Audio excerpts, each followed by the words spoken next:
Very good afternoon everyone. नमस्कार, सत श्री अकाल। Welcome to the English session. और जैसा कि आपको पता है, करंट अफेयर्स आपको प्रिया मैम सपोर्ट करें करंट अफेयर्स में, वैसे इंग्लिश के लिए मैं आपकी मेंटर प्रियंका पांडे आप सभी का स्वागत करती हूँ। तो क्योंकि आज फर्स्ट डे है, फर्स्ट सेशन है, तो बहुत सारे ऐसे बच्चे हैं जिन्होंने पहले भी मेरे एमआईसी लेक्चर्स लिए हुए हैं।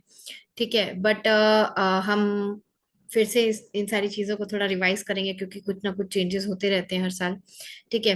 और मैं आपको बता दूं कि I am into this teaching industry for around 9 years. मेरे पास एक्सपीरियंस है और मैं एक्स महिंद्रास फैकल्टी रह चुकी हूँ। करेंटली मैं अभी एक और ऑर्गेनाइजेशन के साथ वर्क कर रही हूँ। ठीक है। और यहाँ पर आपको सेशन में बहुत ही इंपॉर्टेंट चीज़ें जानने को मिलेंगी। ठीक है, तो सेशन में रोज अटेंडेंस बना कर रखिएगा। अगर आपको कहीं पे कोई भी प्रॉब्लम होगी तो आप कमेंट सेक्शन में अपने क्वेश्चंस भेज सकते हैं। प्लस आपके पास टेलीग्राम ग्रुप है, उसको आप ज्वाइन करिए, वहां पर आप हमसे मिलिए। प्लस आपके लिए हमने न्यूज़पेपर के भी ग्रुप्स बना रखे हैं, उनमें आप आइए, उनमें आपका बहुत बहुत स्वागत है। और हम नई नई चीज़ों को डिस्कस करेंगे और वो कैप सीखेंगे, ईडीएम सीखेंगे, है ना, कैसे क्वेश्चंस करने हैं, क्या ट्रिक बेस्ड क्वेश्चंस हैं। So we will learn all these things together, है ना। ग्रेजुअली हम चीज़ों को सीखेंगे। और ये जो सेशन होने वाला है, ये सिर्फ उन बच्चों के लिए नहीं है जो एडवांस्ड हैं, जो प्रो हैं इस सेक्शन में। This is a session that I have brought for those people who are not equipped with English basics, those who are not clear with their basics. So this is a session not only just for your doubt clearance, but everything from pin to piano I'll be teaching you from the depth. ठीक है, तो हम बिल्कुल basic से start करेंगे from the very root level, and I try to make it possible for all of you to understand. तो मैं layman language से ही आपको चीजों को समझाऊंगी। ठीक है, तो हम बेसिक से पहले मॉडरेट की तरफ चलेंगे, फिर हम मॉडरेट से प्रो की तरफ चलेंगे। ठीक है। और आज हम जो हमारा फर्स्ट सेशन है उस पर हम डिस्कस करेंगे सिलेबस को, कि आने वाले हमारे जो भी एग्जाम्स हैं उनमें हमारा सिलेबस क्या होने वाला है। और मैं आपको ये भी बता दूं कि अगर हम बात करते हैं तो हम यहाँ पर आपको, जस्ट अ सेकेंड,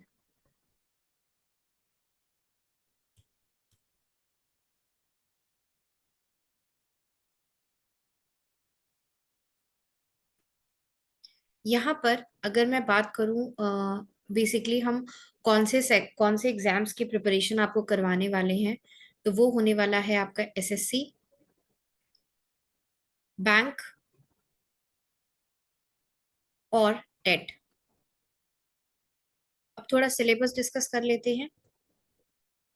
देखिए, इंग्लिश का ये सिलेबस है कि इंग्लिश को मैंने 4 पार्ट्स में डिवाइड किया है।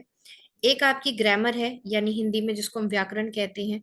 दूसरा आपका वोकैब है, यानी शब्दावली। तीसरा आपका लैंग्वेज पार्ट है जिसमें पैराग्राफ्स होते हैं, है ना। और चौथा पार्ट है आपका राइटिंग, जिसमें आपकी लेटर, एसे, एप्लीकेशन, ये सारी चीजें आती हैं। तो यहाँ पर हम आपको इन चारों पार्ट्स का असिस्टेंस देने वाले हैं। बट ये डिस्कस कर लेते हैं, ये आपका एक कंप्लीट इंग्लिश का पूरा कंप्लीट एनालिसिस है क्वेश्चंस का। बट हमको ये देखना पड़ेगा कि यहाँ पे हमारे एग्जाम्स के पॉइंट ऑफ व्यू से क्या इंपॉर्टेंट है। देखिए, यहाँ पे जैसा कि मैंने आपको बताया है कि ये जितनी भी चीजें हैं यहाँ पे दी हुई हैं, वो सारी ही चीजें आपके एग्जाम पॉइंट ऑफ व्यू से इंपॉर्टेंट है, एक्सेप्ट अ फ्यू जो कि कुछ ही एग्जाम्स में पूछी जाती है। जैसे अगर मैं वॉइस और नरेशन की बात करूं, तो वॉइस और नरेशन आपके बैंक में नहीं आता है। ठीक है, आपके बैंक के एग्जाम में ये नहीं आता है। ये आपके आते हैं एसएससी में और टेट में। ठीक है, उसी तरीके से नरेशन भी आपका एसएससी या टेट में आता है। तो वॉइस और नरेशन एसएससी और टेट वाले बच्चे पढ़ेंगे। बैंक वाले बच्चे पढ़ लो तो बहुत अच्छा है आपके लिए। ठीक है, पढ़ाएंगे तो हम सारी चीज, if you want you can come, you can attend the session, है ना। और बहुत सारे बच्चे ऐसे भी होते हैं जो बैंक, एसएससी या टेट तीनों के एग्जाम्स दे रहे होते हैं, है ना। तो जिसमें भी मतलब आपको सिलेक्शन मिल जाए, है ना। तो अगर आप कोई भी चीज एक्स्ट्रा पढ़ भी लेते हो तो that is not a harmful thing for you, right. उसके बाद ये सारे सेक्शन तो आपके पार्ट्स ऑफ स्पीच आना ही है, आर्टिकल्स आपका आना ही है, टेंस आपका आना ही है।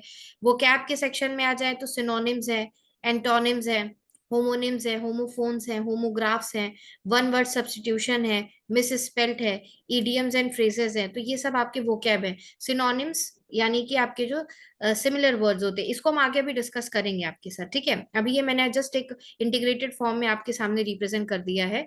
उसके बाद लैंग्वेज सेक्शन की अगर मैं बात करूँ, तो लैंग्वेज सेक्शन में आपका है आरसी। देन आपका क्लोज टेस्ट। क्लोज टेस्ट बेटा मैं ये इसको भी मैं आगे बताऊंगी कि क्लोज टेस्ट बेसिकली हमारे होते क्या हैं। ये एक तरीके के फिलर्स होते हैं, लेकिन पैराग्राफ बेस्ड में फिलर्स होते हैं। फिल इन द ब्लैंक्स के क्वेश्चन आएंगे। Improvement, sentence improvement, shuffling of the sentence. अच्छा, यहाँ पे देखो लिटरेसी डिवाइस दिया हुआ है। तो ये लिटरेसी डिवाइस, जिसको हम क्या कहते हैं, फिगर ऑफ स्पीच।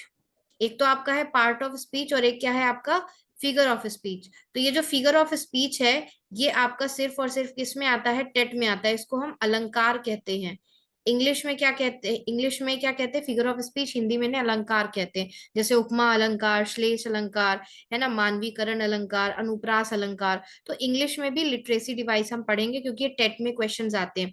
उसके बाद एक है आपकी इंग्लिश पैडागोजी, जो 15 मार्क्स की आती है। टेट वाले बच्चों को पता होगा कि हमारी इंग्लिश पेडागोजी जो है वो 15 मार्क्स की आती है। तो हम इंग्लिश पेडागोजी को भी यहाँ पर डिस्कस करेंगे, ठीक है। उसके अलावा जो राइटिंग सेक्शन है, ऐसे, एप्लीकेशन या लेटर, ये चीजें सिर्फ एसएससी और बैंक वाले बच्चे पढ़ेंगे। ये टेट वाले बच्चों के लिए नहीं है, क्योंकि टेट में आपका उसके बाद टीयर 1 के बाद टीयर 2 ऐसा नहीं आता। आपका सिर्फ और सिर्फ ऑफलाइन मोड में पेपर होता है, but that is objective kind of paper, it's not subjective. तो ये आपका जो होने वाला है, ये आपका होता है subjective. This is subjective part for bank and SSC, and this is purely objective. लेकिन टेट वाले बच्चे, अभी तक आप लोगों के लिए सब्जेक्टिव एग्जाम का कोई भी ऐसा पैटर्न गवर्नमेंट ने नहीं लाया है संज्ञान में, ठीक है। चलिए, अगली